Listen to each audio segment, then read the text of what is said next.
Hi everybody, my name is Cameron Beck and this is our family bus. This is Fernway. She's a 1996 Bluebird. I call it the vampire bus. You can see by the blood drop there on the side and the faint words at the back. She was originally built as a bloodmobile. And owned by Community Blood Services of Illinois. And she was sold at auction and picked up by a friend of ours that wanted to travel, and then his kids grew up on him, and so then we bought it. And we have young children and we wanted to travel as well. And so just a quick overview of the outside. You'll notice it's a little short and it sits very high in the back. That's because there's roughly 10 feet missing. And what the owners before us did was they chopped off 10 feet of the back, and then they professionally re-welded the seam and re-riveted and sealed the back cap of the original rear window back onto the shorter section. And they did that to make it fall underneath the length regulations for going to the national parks. Over here is a very large empty space. It had a generator and some pumps and stuff like that. And underneath you can see the really big gray tank and some fresh plumbing from the kitchen sink. There's also a power outlet under here, and I can't remember what that's used to power right now. You can also see the Bigfoot jack system. It's got 4 corner jacks, and this is a good chance to check out the frame here, which has normal surface rust. It doesn't have any corrosion that goes through or affects the underside of the floor of the bus. You can see it's been undercoated, and it's just got normal spotting from wear. All the welds are good. All the body bushings are still there. This bus was nicely cared for by the state of Illinois. And I'm just going to leave that loose right now. She's got good tread on the tires. These are Bridgestone tires, and lots of depth there. They do have a little bit of odd wear to them, and they have been rotated once, flip-flopped. And this is a spring leaf front end. It's got the factory blocks in there, and it's got some older Gabriel, I believe they're Gabriel shocks. And it's got a little bit more surface rust. You know, the frame could use to be wire wheeled, stripped, and recoated. There was only one soft issue underneath the floor, and this is something that I wanted to repair. There's a little bit of softness underneath this, but it's just very minor. I weigh 200 pounds, and I'm able to step. Please excuse the Crocs. It's a function of comfort. So this 96 Bluebird is powered by a B59 Cummins. And it is the 190 horsepower rated version with the P pump, the famous P pump.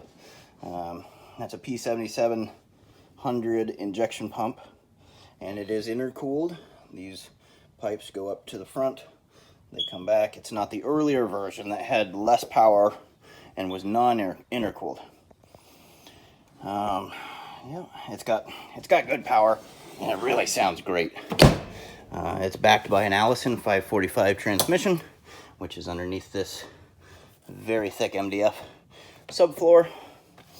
You can see there is a bench seat fashioned here, and it's got 2 lap belts already installed, bolted down. This is the dinette. It is currently folded down into a sofa because my kids like to just sit on it and play on it. It has RV style sliding windows. And that terrible noise you hear in the background, that is the dead battery from the fire smoke detectors. It's got matching windows. This is a little handmade storage cabinet.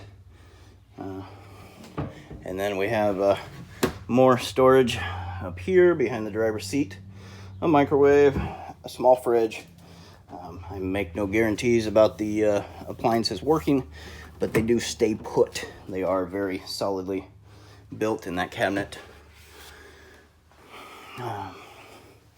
It has a small, kind of like a hobby sink, I guess, and an outlet for an electric burner stove. Up top here is where all the 12-volt junctions go to, and all the 12-volt. You can see the foil insulation behind. That foil insulation is all the way under the roof skin, and it helps dampen a lot of noise. And this is not the traditional metal roof. This is actually like a, I don't know, kind of a wood panel put in, and it's got 12-volt lights up top here, and they work off the coach batteries. They're LEDs, so they're low power draw. It's got a little bit of a stereo going on, just cheap audio box, cheap JVC head unit. It doesn't work right now. It was wired with, I believe it's a 100 amp panel here. And let's see here. I think I've got I'm gonna turn on the master. I'll leave these off for right now. And it's got generator controls down here. It's got an electric wall panel heater, which gets very hot very fast. There's more windows, more RV style sliding windows. Another rooftop AC, another LED light. It's got one of the original office doors from the blood bank bus, and it was trimmed in. And there is the porta potty. It is literally portable. It is self-contained and is not attached, not plumbed into the bus. It's got a water reservoir underneath. You pump it like so, and then you can flush, and then you take the whole thing out to dispose of it. And this is the shower. And you can see it's just a very simple affair. And what we didn't get to do is finish trimming and sealing everything, so it could really use some. I'm terrible at trim. I won't make any pretending about it. Trim is my nightmare. I'm really bad at measuring things and cutting things to make them fit nicely. So there's the door. This is the queen, I'll call it a queen size platform. I can't remember the exact measurements of it, but I believe it's a queen size platform. And you can see on the wall, which is all wood, pressed wood, you've got circuit breaker outlet, regular outlet. There is the carbon monoxide alarm. That's what's chirping very annoyingly. You've also got two more outlets back there. Those are for hanging the TV up in the corner. You could put a swinging wall bracket. That's what was there. And some more 12-volt lights, which run independently of the generator. Another sliding window for the bedroom. And then this part of the platform lifts up. This is the rear wheel wells.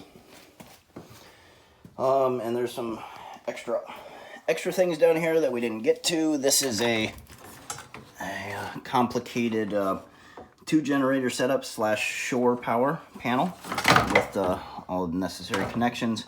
And this bus does not have shore power right now. It needed an outlet plumbed into the outside, and then to be able to switch all the systems in the bus between the generator and shore power. And there's also a third access panel down here, or a second, sorry, access panel down there. So let's turn this light off and let's go start her up. Oh, I forgot to mention, it's got a real door, not a school bus door, which we're very happy about. It makes it much easier to see, which is, a lot of people put a house door in and then they forget, oh, I have to look out that door while I'm driving. So, anyways, this is the Bluebird cockpit. And so So this bus has been sitting here for about a month. I have not started it, so this is a true cold start. Okay. All the regular controls. It's got a throttle advance. It's got the air brakes there. Transmission is in neutral, as it should be. It needs just a touch of foot throttle as a safety function.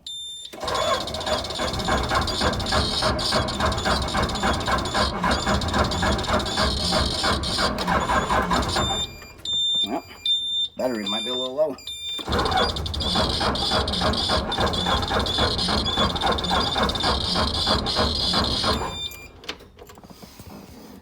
Well, I will have to get out the battery tender and jump it.